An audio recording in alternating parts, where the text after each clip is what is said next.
Welcome back, YouTube. We got the Yamaha QT50 up on the makeshift moped bench. You know how I like to get it up in the air to work on it. It makes life a lot easier. And you'll see I've got a little bit of cardboard underneath and an old doormat underneath that to catch the dirt, grime, liquids, etc., etc. Anyhow, I got a request from a viewer, Space Trucker, who wanted to know a good way to go about cleaning a moped in this case, and how to do so without screwing anything else up. So I'm sure there's probably 1,000 different ways to go about this. This is just my particular method. It's not the best method. I'm sure there are better methods out there. Then on the other hand, it's not the worst method. But as I already indicated, I like to get the bike up in the air to work on it.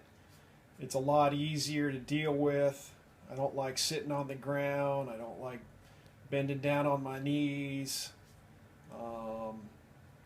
And then I like to get it in a well-lit area. And then, as I also indicated, like to get something under it to catch the mess that's going to result, because all the mess on the bike is going to go somewhere, and I don't really want to have to clean it up again, or at least make it so that it's a real easy cleanup. Tools of the trade, you might be able to catch it there. I've got a little Tupperware container filled with simple green solution. You can use a lot of different things. I like to also use Dawn dishwashing liquid and hot water. And then, you know, probably all kinds of stuff that you can use. And then I like to have my arsenal of toothbrushes. Yep, I got 4.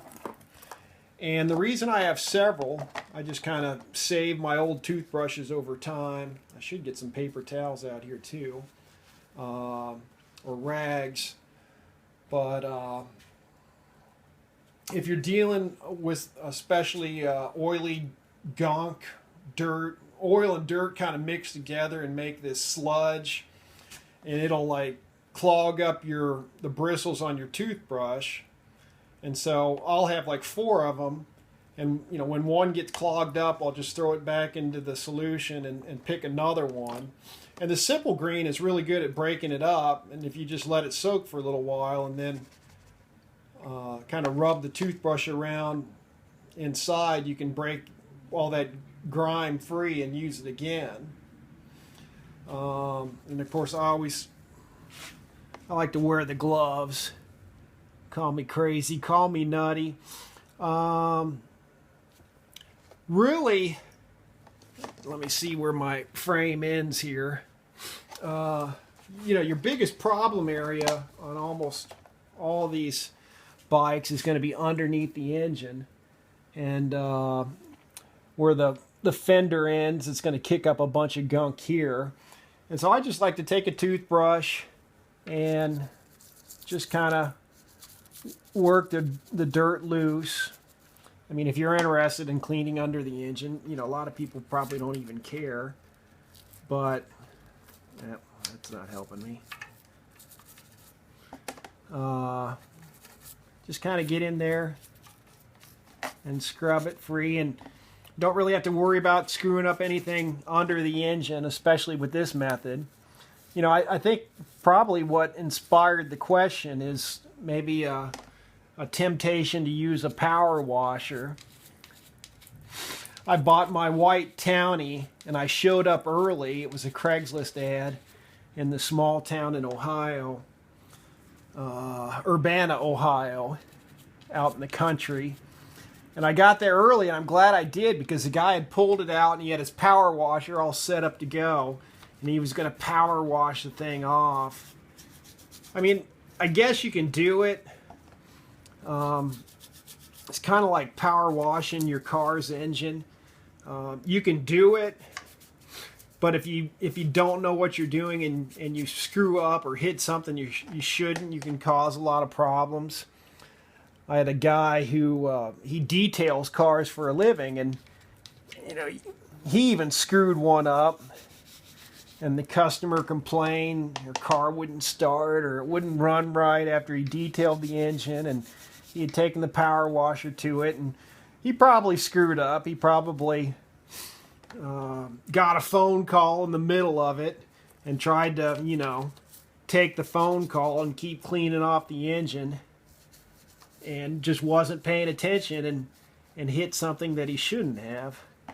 But anyhow, underneath the engine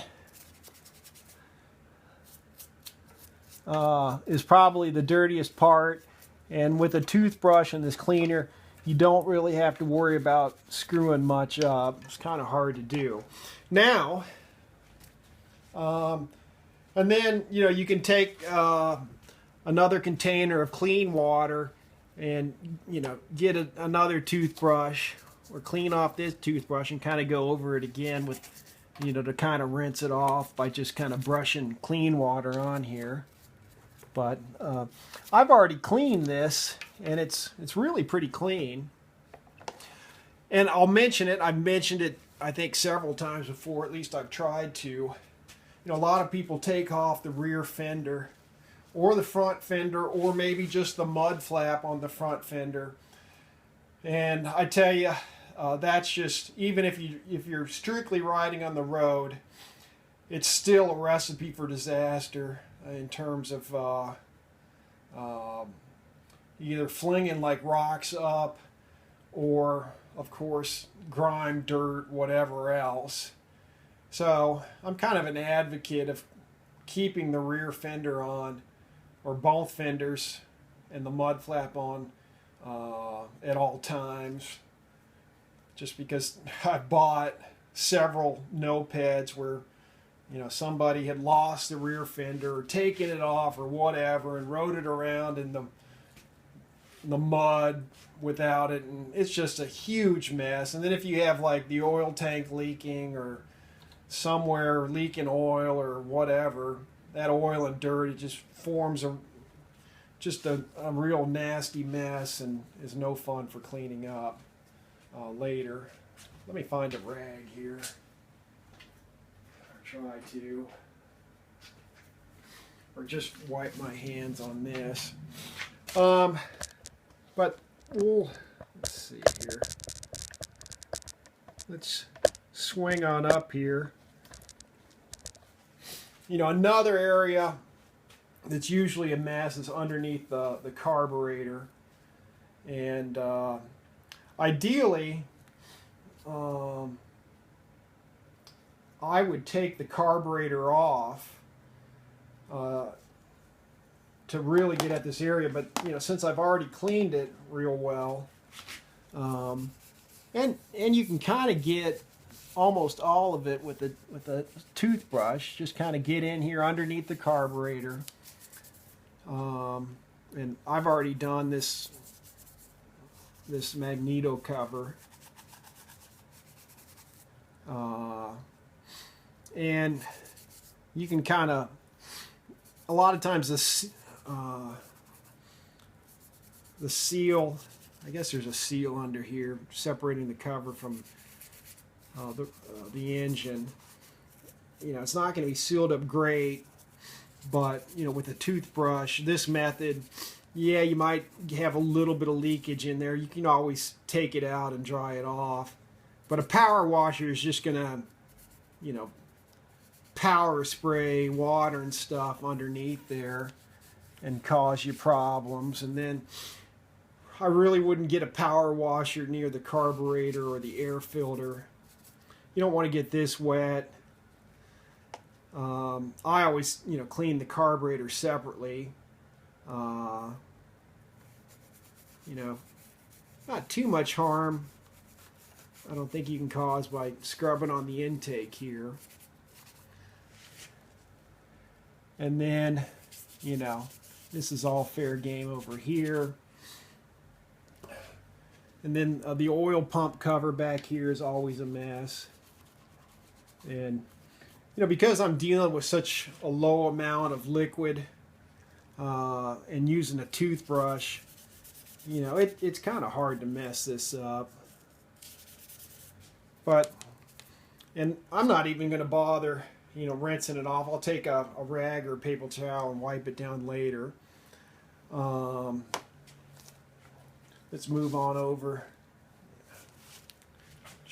Got some paper towels before I came out here.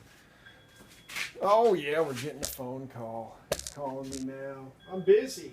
Yeah, I'm busy. Sorry, I can't help you right now. We're doing important stuff. Let's see here.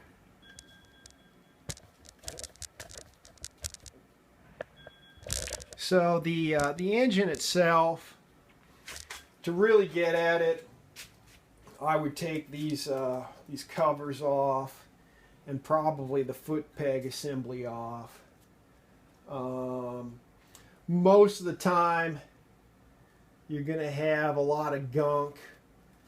You might have a lot of gunk on the cylinder head if someone took the mud flap off. So it's possible. But you're going to get a lot of gunk underneath and around where the cylinder jug meets up back here. And again, I don't have any issue taking a toothbrush in this solution and hitting that, getting, this is already clean, so getting in here. But really, ideally, you got to remove these covers on this particular bike and the foot peg assembly to get at that. I was watching a video from another viewer who had made some Yamahopper videos. I think his name's R-Weed, and he had this blue one, and the paint just looked really good on it. And I was like, man, did you get that repainted or what? And he was like, no, I just did a bunch of coats of wax on it. So I put a couple coats of wax on this, and maybe I'll. And it probably always looks better on film than real life, but even this is missing the decal right there where it should go on the frame. But even these older bikes that have been worse for wear can shine up pretty nice and easily with a couple coats of wax. And you're waxing so little of it that it only takes a few minutes. Actually, the long part is just waiting for the wax to dry. And then the fenders on this one, I started to clean up. Let me see if I can add some height to this thing. Yeah, sorry about that. You can always edit that out, right? Moving the camera. All right, let's see what we got here. Yeah, it's a pretty good. I'll show you my trick with the fenders. I'd already taken the toothbrush to this and the simple green solution, but then I like to use these Mr. Clean, I think they're Mr. Clean magic erasers, especially on the white stuff. You're supposed to just damp it with water, but I've got some simple green here. So we're gonna spray a little simple green on this and see if we can take off. Oh, yep, there we go. Still got some scuffs, some black scuffs in there. And maybe you can see that.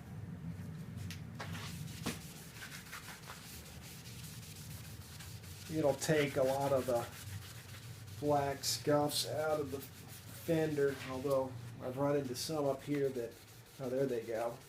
Just needed a little more pressure. And you can make these come back real nice. This one's fighting me up here.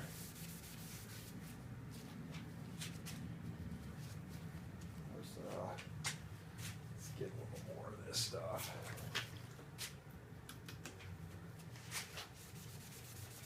This is actually one I sold to my buddy, and I was doing some repairs on for him.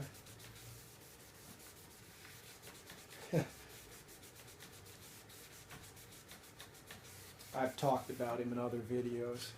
He's got the kids that are especially hard on these things.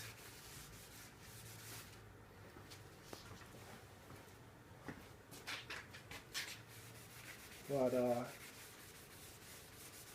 indulge me a minute while I see if I can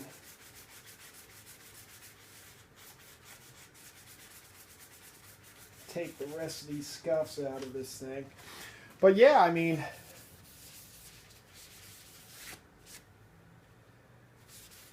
that looks a lot better.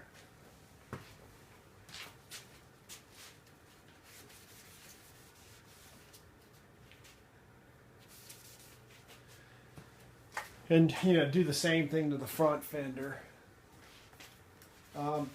Other things, you know, I wouldn't get the, leave the spark plug in. I wouldn't get the spark plug or the ignition coil wet.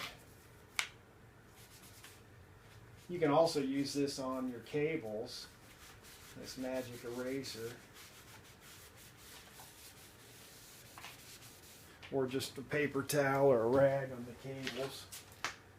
Kind of drag the cable through. Alright. Ideally, I guess, take the fender off and work on it off the bike. But yeah, that looks a lot better. And then, let's move over here.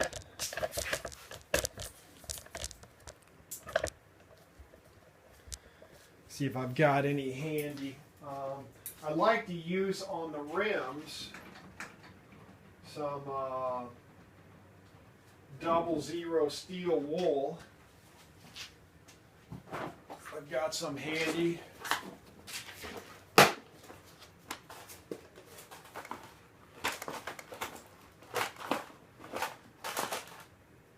Not in there. Had some somewhere. I may have worn through most of it. And there's another magic eraser. Alright, well,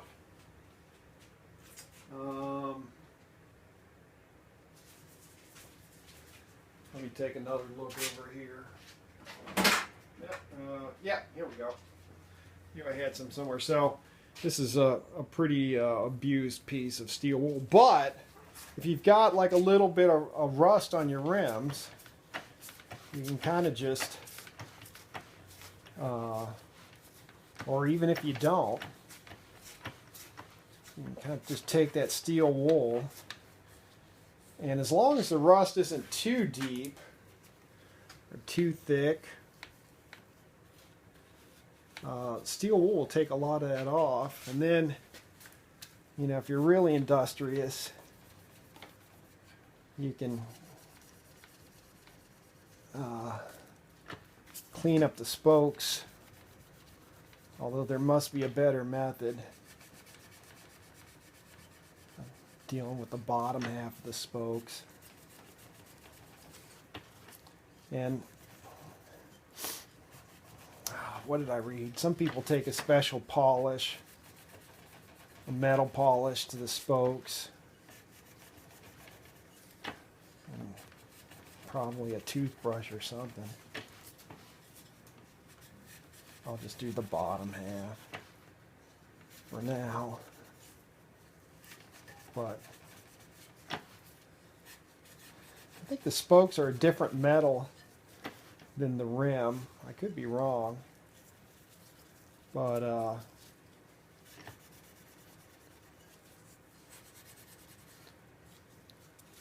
Actually, these are responding pretty well to this steel wool. But anyhow, that's the tip for the rims.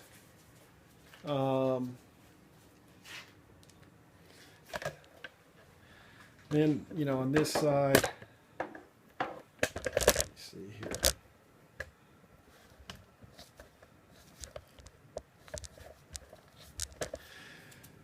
You know, I guess if you wanted to clean off the ignition coil, you know, paper, slightly damp paper towel or something to that. I wouldn't hose all that down. Then usually this area is a mess. People adding oil here, or if the oil pump goes bad or leaks or whatever, you know, this whole area down here will be a mess. This is the oil pump cover. And you can get down in here with the toothbrush and stuff. And so let me set this thing back down. Come on, work with me. We'll have to do a little bit of editing. Somebody painted these in, you know, a stroke of brilliance. But, you know, I wish they were the original white. The paint's kind of peeling off now. Same trick with the rims in the front and the fender in the front. So, yeah, I really think, you know, people think, you know, take it to the car wash and power wash the thing off. That's really a recipe for disaster. You know, I don't want to...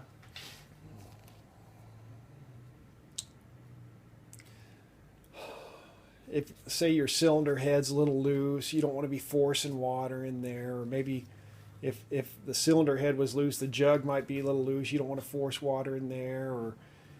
Or this cover, this whole cover comes off and there's a gasket here. I guess there's the potential to force water into your clutch area there. And you got all this wiring here and wiring there. I wouldn't even bother with the power washer. Really, with the toothbrush, some elbow grease, and some cleaner, you can't go wrong. A sponge and some Armor All or something if you really want to clean up the tires.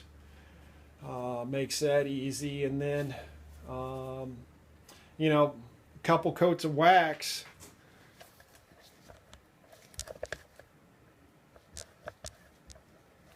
Couple coats of wax in the frame really goes a long way too. You can see my battery box here, battery cover, has just been weathered to death. It's almost like, you know, they took that off and let it rot outside for years. And then, oh yeah, I guess I need that, and stuck it back on. This thing is taking some abuse. I don't know what the hell happened to that. I tried to mess with it and gave up for the time being. You know, just trying to help my buddy out. And then I was like, better off just finding another one. I took a razor blade and was kind of scraping off the oxidation on the other side. And that was just taking way too long. And no thanks. Maybe you could sand it down. That might be easier. So... those are just some tips on cleaning up a Yamaha hopper in particular, but Mopeds in general. I would opt for the method that I use, and it's hard to get into too much trouble with that. Thanks for watching.